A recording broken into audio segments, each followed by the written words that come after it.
Hello to all my beloved friends. Buhay Bukid pa rin tayo. Welcome po dito sa Buhay Bukid, Barangay Bukid. Ayan, pagka Barangay Bukid ay puro bukid ang makikita at mga pananim sa bukid. Shout out po dito sa Buhay Bukid. At ayan po yung kubo ni Uncle. At talaga namang dito sumisilong si Uncle kapag di niya makayanan. At heto, bunga naman ng pananim, mga upo mga idol. Sulyapan natin yung mga upo. Ayan, mga bunga ng upo.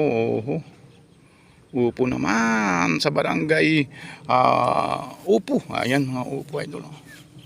Ayan, masukal sa ilalim pero may bungang nakabitin. Ayan, may mga bungang nakabitin ang upo. Ayan, talaga namang may itinanim, mayroon ding aanihin.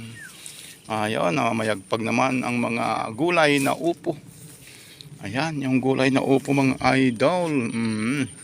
Pakalawak ito. Mga taniman ng upo. Kung uulamin mo lang tong mga upo na ito, magsasawa ka sa kakaulam ng upo. Kaya, ito, yun, lawak yun, sa ilalim ng upo. Ayan, puro upo yung bunga. Upo, yan yung pinakamagalang na gulay.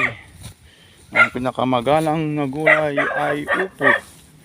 Kaya masarap mag-ani, masarap magtanim. Kapag may itinanim, mayroong aanihin. Ayun, kahit na maliliit pa yan, mga bunga yan, pagdating ng isang linggo, malaki na naman yan. Ayun po yung buhay nila sa aming probinsya.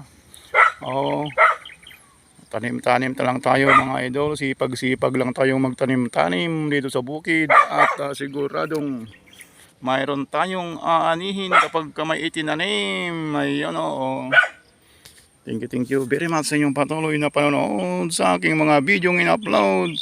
God bless you all and more blessing everyone.